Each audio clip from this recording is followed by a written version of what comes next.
Fighting continues for the 23rd consecutive day in Western Sahara, where the Polisario Front continues to exercise legitimate defense against the Moroccan occupation along the Moroccan Wall of Shame. Likewise, according to the Sahrawi press service,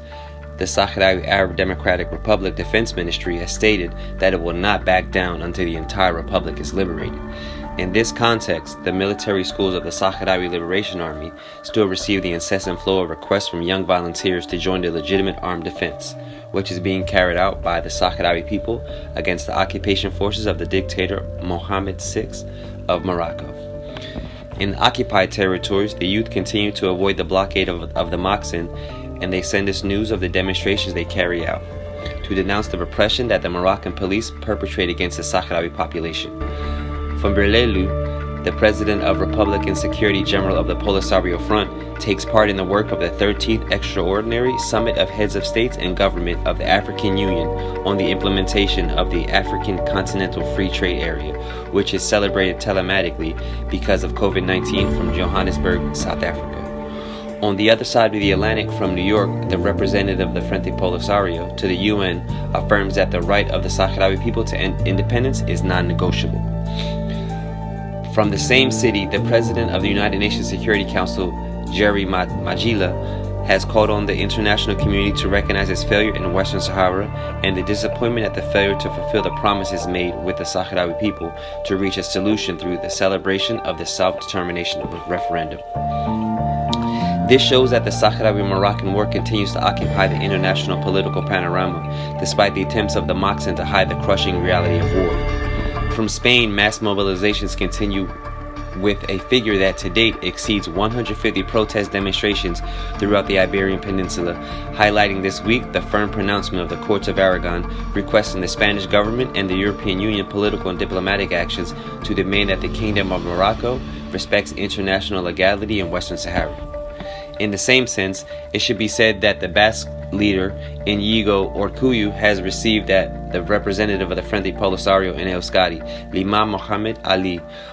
before whom he has urged the United Nations to act with determination to comply with its resolutions and the international tribunals, and that once a solution is possible based on the free will of the Sahrawi people. From neighboring Italy, different organizations and the institutions demand the government of the Italian Republic and the European Union to promote the cessation of hostilities between the parties, condemn the Moroccan armed aggression against Western Sahara, and the speedy holding of self-determination referendum.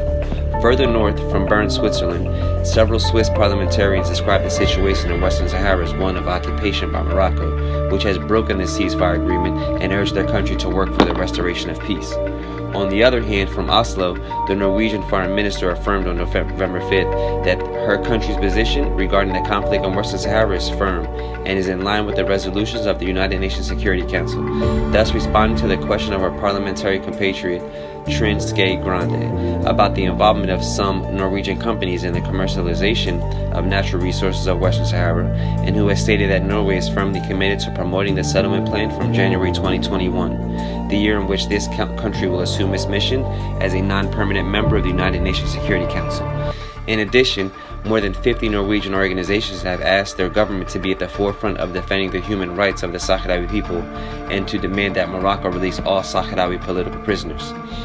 From the British Parliament in London, Mr. James Cleverly, Minister of State for the Middle East and North Africa, stated that the British government is closely monitoring the situation in Western Sahara, and that from the government they continue to carry out contacts in this regard to alleviate military tensions and deploy their efforts to resume the political process led by United Nations in Western Sahara.